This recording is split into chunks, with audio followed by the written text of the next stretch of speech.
Mais avant de revoir Le Temps qui passe, le premier single extrait de son double album, on va laisser Dynasty, celui qui parle normalement avec ses mains, parler avec son cœur.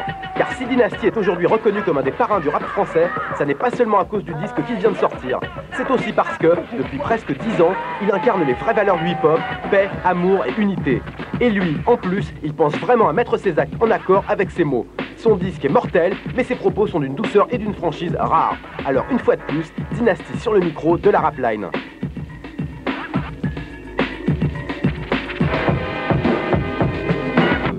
En 82, c'est que j'ai vu Grand Master Flash au Palace, et puis le concert New York City Rap au Bataclan et à Pantin, ils étaient passés, ouais.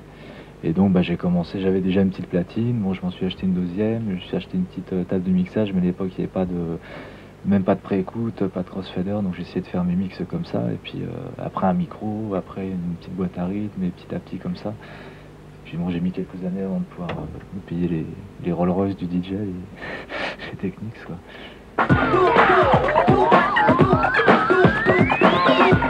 J'ai fait un peu de guitare pendant pas mal d'années, mais je trouvais pas de partenaire avec qui jouer, parce que moi c'était la soul, la funk qui me faisait triper, quoi. Puis à l'époque, tout le monde jouait du rock ou des trucs comme ça, et je trouve bon, donc je jouais dans mon coin, et puis à force j'ai tourné en rond, et puis dès que le rap est arrivé, je me suis dit bon, c'est ça que je vais faire, et puis en fait je me remets à la guitare un petit peu maintenant, quoi. Mais... Ça a mis du temps quand même, parce que le rap au début c'était ni plus ni moins de la funk instrumentale avec un mec qui parlait dessus, quoi. Donc tous les délires de boîte, de sampling, tout ça c'est venu après. Enfin déjà il y avait vraiment un truc, on pouvait partir de rien et arriver à faire beaucoup de choses sans pour ça se défoncer la tête, ou souvent en restant à l'époque, comme on disait, fraîche, quoi. Le rap en français il est venu assez tôt, et c'est marrant parce que c'est un mec qui s'appelle Phil Barnet, qui a rien à voir maintenant, enfin, dans ce qu'il fait, quoi, mais qui a toujours aimé le rap, et il faisait une émission qui était vachement bien sur Carbone 14, et bon, il ramenait toutes les nouveautés, rap, funk, etc. Et lui, il rappait en français déjà, c'était en 82, quoi. Et ça, je crois que ça a un petit peu donné des idées. Bon, il y avait Chagrin d'amour, tu vois, mais lui, c'était le premier à faire des textes intelligents, bien funky, etc. Et tout son générique était rappé, il y a plein de mecs qui le connaissaient par cœur, et ça a un petit peu déclenché, je crois que c'est ça qui a déclenché le rap français, tout du moins pour moi, et pour mon pote Ben, avec qui on rappait sur RDH en français assez tôt, quoi. Je dis pas qu'on faisait des merveilles, je dis pas que c'était super, c'était, bon, on traduisait un peu, toi, quand il y a New York et Mélimel qui est sorti, bon, moi j'ai fait Panam Panam, tu vois, je faisais les traductions un peu pour... C'était les mêmes thèmes, mais adaptés à la réalité d'ici, quoi. Je trouve que le rap en France, il a gardé une pureté qu'il a pu, en Hollande qu'il a pu, en Angleterre, bon, la scène anglaise c'est à part, ça a toujours été fort de toute façon, mais par rapport à l'Espagne, l'Italie, tous les autres pays comme ça, j'ai l'impression que le rap français représente quelque chose d'assez pur, quoi.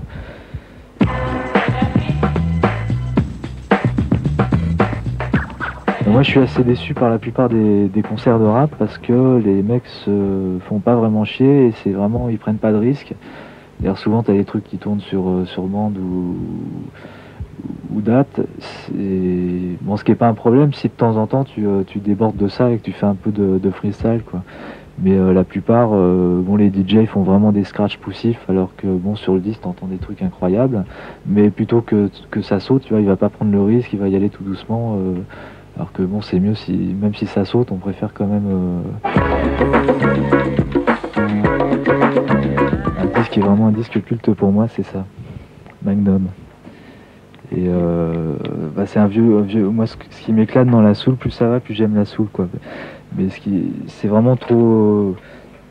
C'est des petits mecs inconnus qui ont vraiment donné tout ce qu'ils pouvaient. Et ça s'entend, quoi. C'est tellement bourré de feeling que tu peux pas rester indifférent, quoi. Et bon, malheureusement, il n'y a qu'un album. Je sais pas s'ils en ont fait d'autres, mais t'as tellement de disques comme ça que, enfin, pour moi, c'est des joyaux, toi. Tous les trucs de soul comme ça, c'est vraiment des joyaux.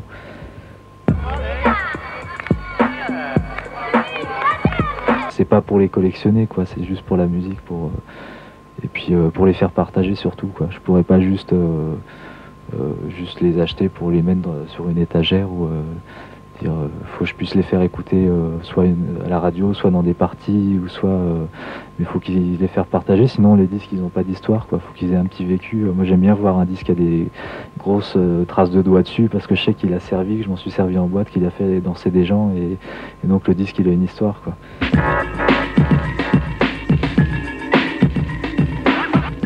Ce qui est un peu dommage, c'est que maintenant on met en avant que le côté social. Je veux dire, c'est vrai que le rap ça a toujours été ça, et que c'est ça, quoi. Ça a une âme et ça a une raison d'être pour ça, mais en même temps c'est aussi beaucoup une musique, et c'est une musique de fête. Et qu'à force les gens vont s'imaginer que le rap c'est une prise de tête, c'est que des trucs sérieux, un peu rébarbatifs, le monde est pourri, etc. Ça peut être ça, mais c'est aussi plein d'autres choses. On peut être heureux, on peut avoir envie de le dire, et sur un rap, quoi.